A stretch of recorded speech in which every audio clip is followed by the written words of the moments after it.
Hey hello guys எல்லாம் எப்படி இருக்கீங்க? இன்னைக்கான வீடியோவில் ரெகுலேஷன் வித் கிங்ஸ் பவர் மகாவுடைய நெக்ஸ்ட் சாப்டர் தான் பார்க்க போகிறோம். யாராவது ப்ரீவியஸ் எபிசோட் பார்க்கலன்னா கீழே டிஸ்கிரிப்ஷனில் ப்ளேலிஸ்ட்டுக்கான லிங்க் கொடுத்து வச்சுருக்கேன்.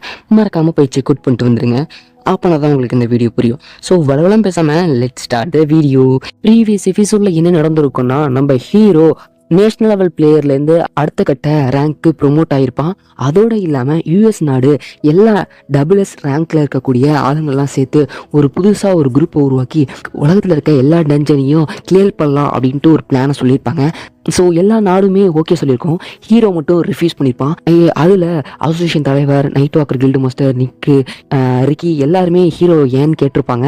ஸோ எல்லாருமே ஃபஸ்ட்டு எங்கள் நாட்டில் இருக்க பிரச்சனையை கிளியர் பண்ணுவோம், அதுக்கப்புறம் மற்றதை பார்த்துக்கலாம் அப்படின்னு சொல்லியிருப்பான். ஸோ அதுலேருந்து தான் இந்த சாப்டர் ஸ்டார்ட் ஆகுது. இந்த சாப்டர் ஸ்டார்டிங்ஸ்லேயே நைட் வாக்கர் கில்டு ஆஃபீஸில் நம்மளுடைய நைட் வாக்கர் கில்டு மாஸ்டர் பேச ஆரம்பிக்கிறாங்க ஹீரோ கிட்ட. நீங்கள் எதுக்காக அப்படி சொன்னீங்க? நீங்கள் அப்படி சொன்னதுனால பிளேயர் அசோசியேஷன் தலைவர் எவ்வளோ வருத்தப்பட்டார் தெரியுமா? நீங்கள் என்ன நினச்சிட்டு இருக்கீங்க? நீங்கள் மட்டும்தான் ஸ்ட்ராங்காக நினச்சிட்டு இருக்கீங்களா அப்படின்ட்டு நைட் வாக்கர் கில்டு மாஸ்டர் கேட்கும்போது, நீங்கள் என்ன நினச்சிட்டு இருக்கீங்க? நான் ஸ்ட்ராங்கானவன் தான், இல்லைன்னு சொல்ல. ஆனால் நான் இல்லைன்னா நம்மளுடைய நாடு என்ன ஆகுறது? இந்த அன்எக்ஸ்ப்ளோர் டஞ்சனில் மற்றவங்களுக்கும் நிறைய வாய்ப்பு இருக்குது. இது ரொம்ப வேகமாக இருக்கிற மாதிரி இல்லையா அப்படின்ட்டு நைட் வாக்கர் கில்டு மாஸ்டர் கேட்கும்போது, இல்லை, நான் இனிமேட்டு அபில் ஸ்லோகத்தில் இருக்கக்கூடிய டெத்தில் போய் நான் ஒர்க் பண்ணலான் இருக்கேன் அப்படின்னு ஹீரோ சொல்கிறான். இதை கேட்டு night walker guild master shock ஆகுறாங்க. ஸோ நம்மளுடைய டீமை ரெண்டாக ஸ்பிளிட் பண்ண போகிறோம்.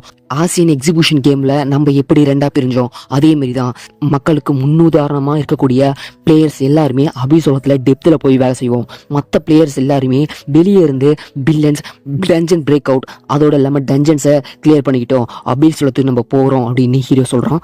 ஹீரோ இது வரைக்கும் சமாளிச்ச எல்லா விஷயமே வெளியே தான், அதாவது டேஞ்சர் பிரேக் அவுட், வில்லன்ஸுங்களை ஹேண்டில் பண்ணுறது. இதனாலே தான் ஹீரோ டபுள்எஸ் ரேங்க்கு ப்ரொமோட் ஆயிருப்பான். ஆனால் ப்ரொமோட் ஆன அடுத்த செகண்டே ஒர்க் பண்ணும் அப்படின்னு சொல்கிறாரு அப்படின்ட்டு நைட் வாக்கர் கில்டு மாஸ்டர் யோசிக்கிறாங்க. ஆனால் ஹீரோ என்ன யோசிக்கிறான்னா, கிங்கை பற்றின டீட்டெயில் வெளியே கண்டிப்பாக தெரிய போகிறது கிடையாது. அதனால நான் கிங்கை பற்றின டீட்டெயிலை அபிசோகத்தில் தான் நான் போய் கண்டுபிடிக்கணும். பூமியில் இருக்கவங்கள நான் என்ன பண்ணுறதுன்னு சொல்லிட்டு ஹீரோ இந்த முடிவு எடுத்திருப்பான். மற்றவங்களை ஸ்ட்ராங் ஆக்கினா தான் என்னால் அபிசோகத்துக்கு போக முடியும்னு ஹீரோ ஒரு முடிவு பண்ணியிருக்கான். நைட் வாக்கர் கில்டு மாஸ்டரும், கிம், உன்னை என்னால் புரிஞ்சிக்க முடியல.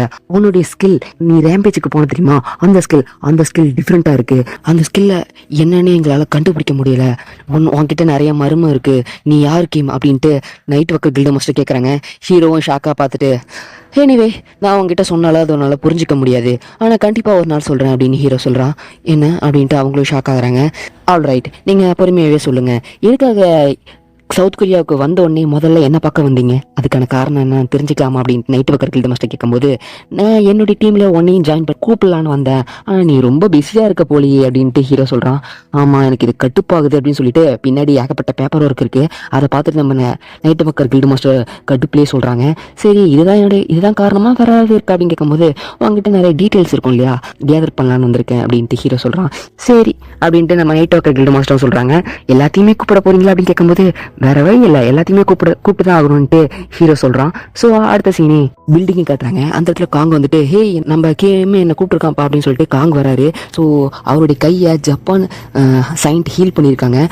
ஸோ சவுத் கொரியா நாட்டோடைய டாப் எஸ் ரேங்க் கண்டர்ஸ் எல்லாம் அங்கே இருக்காங்க.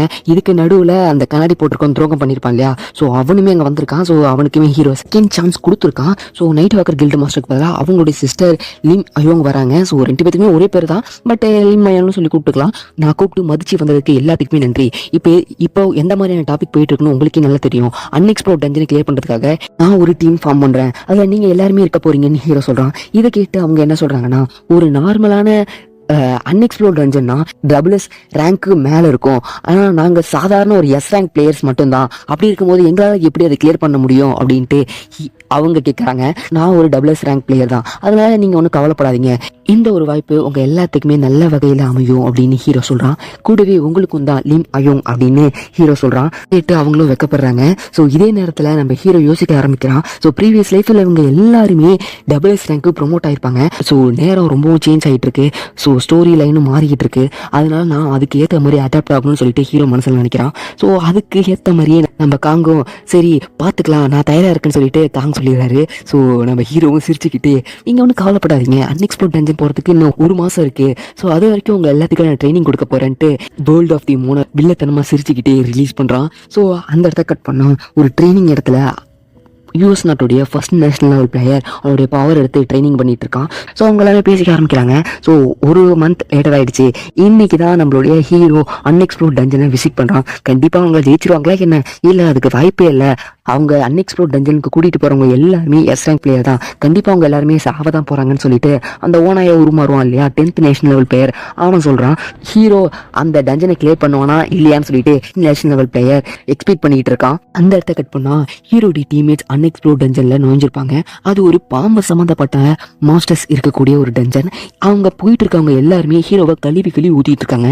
ஏன்னா ஹீரோ இந்த 1 மந்த்ல அதுக்கு சாவியை நேரில் பார்க்குற அளவுக்கு ட்ரைனிங் கொடுத்துருக்கான். ஹீரோவுமே அவங்க சண்டை போட்டு போகிறத பார்த்துட்டு பரவாயில்ல, என்னுடைய ட்ரைனிங் கொஞ்சம் பயன்பட்டுருக்கு அப்படின்னு ஹீரோ நினைக்கிறான். போயிட்டு இருக்கும்போது அவங்க எல்லாருமே ஒரு விசித்திரமான ஸ்டோன்ஸை பார்த்துட்டு ஷாக் ஆகுறாங்க. அங்கே இருக்க எல்லா ஸ்டோனுமே மனுஷங்க தான் எல்லாருமே சிலையாயிருப்பாங்க. ஸோ எல்லா ஸ்டோரியிலும் வர்றது தான். ஸோ மனுஷங்க ஸ்டோனாக மாறி இருந்தால் யார் காரணம்?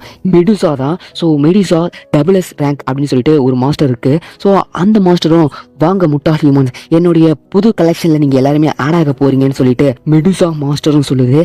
யாரை கலெக்ஷனாக மாற்றிக்க போகிறாங்கன்ட்டு தெரிஞ்சிடும். உன்னைய கொன்று ஒரு பேக்கை தயாரித்தா எப்படி இருக்குன்ட்டு ஹீரோ அந்த இடத்துக்கு வரான். மெடுசாவை பார்த்துட்டு ஹீரோடைய டீம்மேட்ஸ் எல்லாருமே பயப்பட ஆரம்பிக்கிறாங்க.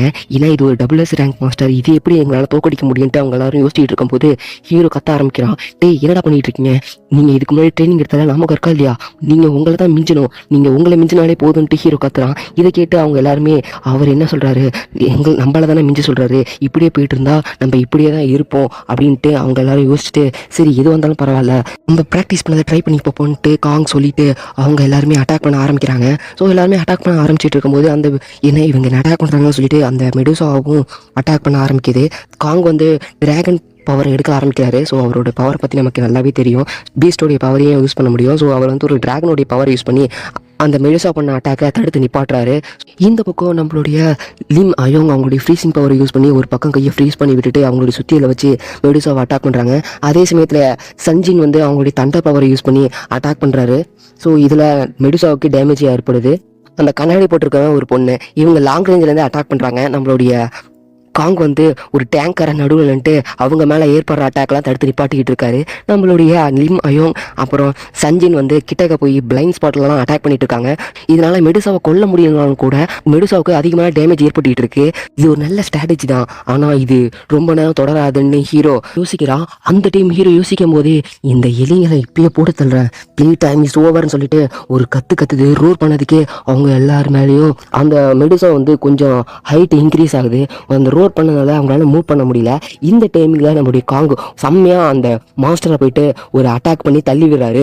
ஸோ அவ்வளோதான். இந்த சான்ஸை பயன்படுத்திட்டு நம்ம ஹீரோடி டீம் என்ன பண்றாங்கன்னா அவங்களுடைய ரொம்பவும் பவர்ஃபுல்லான அட்டாக்கை யூஸ் பண்ண ஆரம்பிக்கிறாங்க. இவங்க 4 பேருமே அவங்களுடைய பவர்ஃபுல்லான அட்டாக்கை யூஸ் பண்ணி மெடுசாவை அட்டாக் பண்றாங்க. ஸோ அந்த இடத்துல ஒரு மிகப்பெரிய பிளாஸ்ட். ஸோ அவ்வளோதான், நம்ம மெடுசா தோத்துட்டாங்க. இதை பார்த்துட்டு என்ன உண்மையுமே நாங்கள் ஜெயிச்சிட்டோமா அப்படின்னு சொல்லிட்டு அவங்க எல்லாரும் சந்தோஷப்பட்டு இருக்கும்போது இது உங்களால செய்ய முடியும் எனக்கு தெரியும்னு ஹீரோ அந்த இடத்துக்கு வரான்.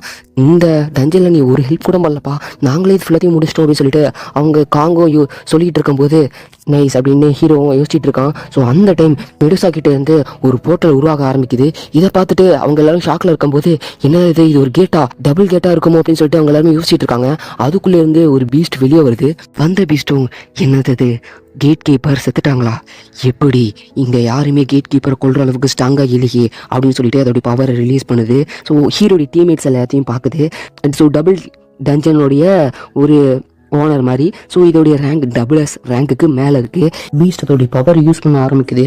யூஸ் பண்ண அடுத்த செகண்டே ஹீரோட டீம்மேட்ஸ் எல்லாருமே கல்லா மாற ஆரம்பிக்கிறாங்க. அச்சோ என்னாச்சு, நம்மளால இந்த பீஸ்ட் தோக்கடிக்க முடியாதுன்ட்டு அவங்க நினச்சிட்டு இருக்கும்போதே அவங்க உடம்பு மொத்தமாக ஸ்டோனாக மாறிடுது. ஹீரோ அப்போ தான் என்ட்ரி கொடுக்குறான். அப்போ நீ தான் மெடுசாவை கொன்னதான்ட்டு அந்த மிருகம் கேட்க, ஏய் இல்லப்பா அது எனக்கு பின்னாடி இருக்காங்கல்ல அவங்க போட்டு தள்ளுதுன்னு ஹீரோ சொல்றான். இதை கேட்டு என்ன இந்த வீணா போனவங்க தான் என்னுடைய மெடுசாவை கொன்னாங்களா, வாய்ப்பே இல்லையே அப்படின்ட்டு அந்த மிருகம் சொன்னதை கேட்டோன்னே ஒருவேளை அவனுடைய டீம்மேட்டுக்கு பயிற்சி பத்தல போல, இன்னும் ட்ரைனிங் கொடுத்து கூட்டிட்டு வாயேன் அப்படின்ட்டு ஹீரோ சொல்றான். இதை கேட்டு என்ன தைரியம் இருந்தா என்கிட்ட இப்படி பேசணும்னு சொல்லிட்டு அந்த மிருகம் ஹீரோவை கடிச்சு முழுங்குது. அதோடைய வாயிலிருந்து ஒரு ஃபிளாஷ். ஸோ செம்ம ஸ்பீட்ல ஹீரோ பறந்து போய் நிற்கிறான். இதை பார்த்துட்டு அந்த பீஸ்ட் ஷாக்ல இருக்கும்போது ஹீரோ யாரு வீணா போனவங்கன்னு பார்த்துடலாமான்ட்டு ஹீரோ கெத்தா கேட்குறான். ஸோ இது உடனே சற்று முடியுது. ஸோ நெக்ஸ்ட் எபிசோட மீட் பண்ணலாம். பாய்.